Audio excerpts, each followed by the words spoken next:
مسلک رضا حق کی ہے صدا، حشر تلک جاری رہے فیض رضا۔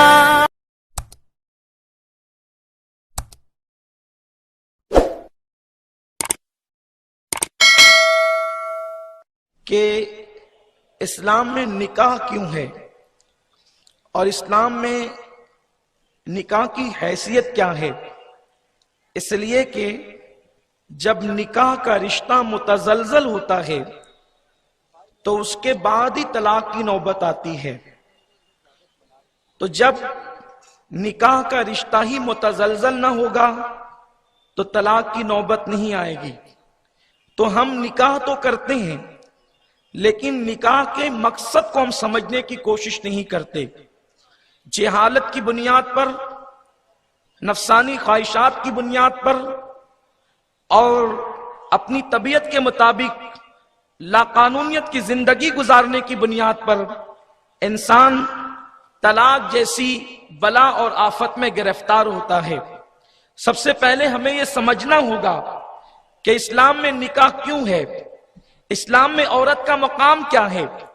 اس لیے کہ اسلام وہ مقدس مذہب ہے جو صرف قانون مسلمانوں کو نہیں دیتا بلکہ دنیا کے ہر انسان کو وہ قانون دیتا ہے، اور دنیا کے ہر انسان کو وہ ایک پرامن معاشرے کی دعوت دیتا ہے۔ ہم نکاح کے اندر جو خطبہ پڑھتے ہیں، جو ہمارے آقا صلی اللہ علیہ وسلم کی سنت ہے، ان خطبے میں ہم 3 آیتوں کی تلاوت کرتے ہیں، جن میں ہم سورۃ النساء کی تلاوت کرتے ہیں۔ اس کی میں نے تلاوت کرنے کا شرف حاصل کیا۔ میرا اللہ ارشاد فرماتا ہے، یا ایھا الناس، اے لوگو، اتقو، اللہ سے ڈرو۔ قرآن مقدس میں بہت ساری جگہوں پر صرف مسلمانوں سے خطاب ہے، لیکن جب یا ایھا الناس آتا ہے تو اس سے مراد تمام عالم انسان سے اللہ رب العزت خطاب کر رہا ہے۔ اس لیے کہ اللہ تمام عالمین کا رب ہے، تو وہ تمام عالمین کے انسانوں کو، چاہے وہ گورا ہو یا کالا، چاہے وہ عربی ہو یا عجمی، چاہے وہ پڑھا لکھا ہو یا ان پڑھ، چاہے وہ مسلم ہو یا غیر مسلم، اب اللہ ان سے خطاب کر رہا ہے، یا ایھا الناس اتقو، اے لوگو اپنے رب سے ڈرو۔ اللہ اکبر۔ اس رب کی شان کیا ہے؟ ربکم الذی خلقکم من نفس واحدہ، جس رب نے تمہیں ایک جان سے پیدا کیا۔ ہم سب کے باپ، چاہے وہ مسلم ہو یا غیر مسلم، چاہے وہ عربی ہو چاہے عجمی، چاہے وہ کالا ہو یا گورا، کوئی انسان ہو، اللہ نے ہر انسان کو ایک آدم سے پیدا فرمایا۔ میرے پیارے آقا صلی اللہ علیہ وسلم کے پیارے دیوانوں، مذہب اسلام کے اندر نکاح اللہ کے نبی صلی اللہ علیہ وسلم کی سنت ہے۔ طاقت ہونے کے باوجود، قوت ہونے کے باوجود، استطاعت ہونے کے باوجود اگر کوئی نکاح نہیں کرتا تو اللہ کے نبی صلی اللہ علیہ وسلم نے فرمایا، النکاح من سنتی فمن رغب عن سنتی فلیس منی، کہ نکاح میری سنت ہے۔ سنت کہتے ہیں طریقے کو۔ اللہ کے رسول صلی اللہ علیہ وسلم فرماتے ہیں، نکاح میری سنت ہے۔ جس نے اس سے رغبت نہیں کی، جس نے طاقت ہونے کے باوجود اس پر عمل نہیں کیا، اللہ کے حبیب علیہ الصلوۃ والتسلیم فرماتے ہیں، فلیس منا، وہ میری سوسائٹی کا ممبر نہیں۔ اللہ کے رسول صلی اللہ علیہ وسلم نے اس کو معاشرے سے نکال کر کے باہر کیا ہے جو طاقت ہونے کے باوجود نکاح نہیں کرتا۔ اس لیے کہ نکاح انسان کی نظروں کو حیا سے جھکا دیتا ہے، نکاح انسان کے اس محلال کو، بے چینی کو ختم کرتا ہے۔ اس لیے کہ اللہ رب العزت نے ہر انسان کے اندر نفسانی قوت پیدا کی ہے، جسے ہم سیکس کہتے ہیں۔ ہر انسان کے اندر یہ بھوک موجود ہے۔ اگر جائز طور پر انسان اس کے ازالے کی کوشش نہیں کرے گا تو اس کے قدم ناجائز طور پر اٹھیں گے۔ اس لیے اسلام کے اندر نکاح کو ایک مستقل حیثیت عطا کر دی گئی ہے۔ آپ دیکھیں جتنی بھی عبادتیں ہیں، نماز، روزہ، حج، زکوٰۃ، خیرات، صدقات، جتنی بھی عبادتیں ہیں، ساری عبادتیں زمین پر آنے کے بعد ہمیں ملی ہے، لیکن نکاح اللہ کو اتنا پسند ہے کہ میرے اللہ نے حضرت آدم علیہ السلام کو جب پیدا فرمایا تو جنت میں جناب حوا کے ساتھ جناب آدم علیہ السلام کا نکاح فرمایا۔ میرے پیارے آقا صلی اللہ علیہ وسلم کے پیارے دیوانوں، نکاح صرف جنسی تسکین کے لیے نہیں ہے، نکاح صرف اپنے سیکس کی تکمیل کے لیے نہیں ہے۔ نکاح کیوں ہے؟ اللہ رب العزت ارشاد فرماتا ہے لِتَسْكُنُوا إِلَيْهَا، کہ تمہاری جو بیویاں ہیں وہ تمہارے لیے سکون کا ذریعہ ہے، وہ تمہارے لیے اطمینان قلبی کا ذریعہ ہے۔ آپ دیکھ لیں، جس کے پاس بیوی نہیں ہے اس کی زندگی دیکھیں، اور جس کے پاس بیوی ہے اس کی زندگی دیکھیں۔ قرآن نے بیوی کو شوہر کے لیے سکون کا ذریعہ قرار دیا ہے، بیوی سکون کا ذریعہ ہے، بیوی اطمینان کا ذریعہ ہے۔ اللہ کے رسول صلی اللہ علیہ وسلم کے غلاموں، یہی وجہ تو ہے اللہ کے پیارے حبیب غیب داں نبی صلی اللہ علیہ وسلم نے ارشاد فرمایا کہ نیک بیوی جس کو مل گئی اس کو دنیا میں جنت مل گئی۔ اور جگہوں پر عورت کو بھیانک تصور دیا جاتا ہے، کوئی کہتا ہے عورت نحوست ہے، کوئی کہتا ہے عورت بے برکتی ہے۔ یہ اسلام کا تصور ہے کہ اسلام ایک بیوی کو، نیک بیوی کو دنیا کی جنت قرار دیتا ہے۔ اللہ کے حبیب علیہ الصلوۃ والتسلیم فرماتے ہیں کہ دنیا کی ساری چیزیں برتنے کا سامان ہے، اور بہترین برتنے کا سامان جو ہے وہ نیک بیوی ہے۔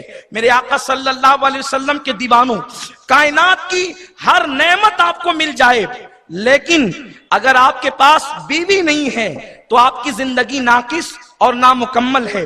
آئیے اس کو قرآن سے سمجھتے ہیں۔ جس وقت اللہ نے جنت میں حضرت آدم علیہ السلام کو پیدا فرمایا، جناب آدم علیہ السلام کی ولادت طیبہ ہوئی۔ ولادت اس معنی میں کہ اللہ نے اپنے دست قدرت سے آدم کا مجسمہ بنایا۔ یہ حضرت آدم علیہ السلام وہ ہیں کہ پوری دنیا کے انسان ان کی اولاد ہیں۔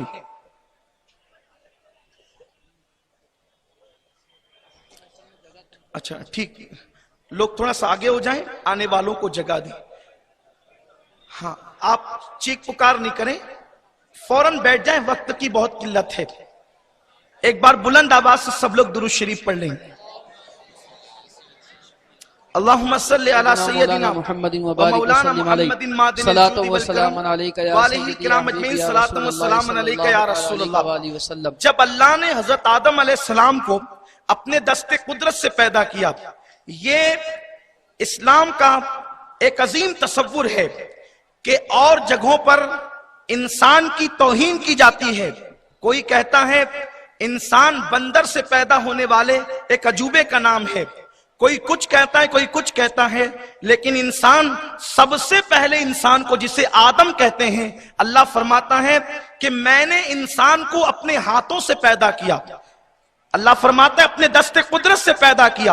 اور کیسے پیدا کیا؟ لَقَدْ خَلَقْنَا الْإِنسَانَ فِي أَحْسَنِ تَقْوِيمٍ، ہم نے انسان کو اپنی مخلوق میں سب سے حسین اور خوبصورت پیدا کیا۔ ملائکہ سے بھی خوبصورت مخلوق کا نام ہے انسان۔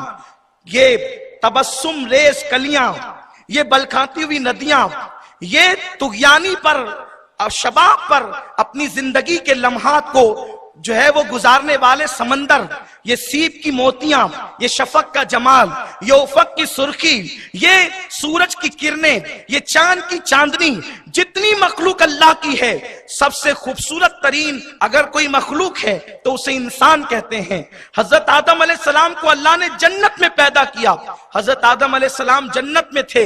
جنت میں کیا کمی تھی؟ جنت کہتے ہی اسے ہیں جہاں کوئی کمی نہ ہو۔ وہاں جنت کی حوریں ہیں، وہاں باغات ہیں، وہاں نہریں ہیں، وہاں ہر نعمت موجود ہے۔ لیکن حضرت آدم رب کی بارگاہ میں عرض کرتے ہیں، میرے اللہ، میرے رب، یہاں پر سب کچھ ہے لیکن یہاں کوئی میرا ہمدم نہیں ہے، کوئی میرا ہمراز نہیں ہے، کوئی میرا اپنا نہیں ہے، کوئی میرے جیسا نہیں ہے۔ تو اللہ تبارک و تعالیٰ نے حضرت آدم علیہ السلام کی بائیں پسلی سے، جو اوپر والی پسلی ہے، اس سے حضرت حوا کو پیدا کیا۔ اسی لیے جو ماہرین ہیں وہ کہتے ہیں کہ انسان کے دائیں طرف پسلیاں زیادہ ہیں اور بائیں طرف ایک پسلی کم ہے۔ اس لیے کم ہے کہ اس ایک پسلی سے اللہ نے حضرت آدم کی بیوی حوا کو پیدا کیا۔ اب یہاں ذرا غور فرمائیں آپ، اسی میں آپ کو عورت کا مقام اور مرتبہ بھی ملے گا، اور اسی میں آپ کو طلاق کا علاج بھی ملے گا کہ طلاق پر ہم کس طریقے سے بند باندھ سکتے ہیں۔ جب تک شوہر کی نظر میں بیوی کا مقام نہیں ہوگا، اس وقت تک کہ کوئی بیوی اور شوہر سکون و اطمینان کی زندگی نہیں گزار سکتے۔ ہمیں سماج میں ایک مقام متعین کرنا ہوگا کہ کس کا مقام کیا ہے، کس کا مرتبہ کیا ہے۔ بیوی پیر کی جوتی کا نام نہیں ہے۔ لوگ یہ سمجھتے ہیں کہ میں مرد ہوں، میں کما کر کے لاتا ہوں، میں طاقتور ہوں، میں قوت والا ہوں، اس لیے شوہر کا مطلب یہ ہے کہ ہمیشہ موچوں پر تاؤ ہوگا۔ شوہر کا مطلب یہ ہے بیوی کو مارا جائے گا۔ شوہر کا مطلب یہ ہوگا ہر وقت گالیوں سے نوازا جائے گا۔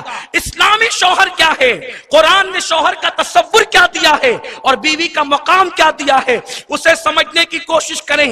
لوگ کہتے ہیں بیوی تو پیر کی جوتی کا نام ہے، جب چاہے اتار کر پھینک دیں۔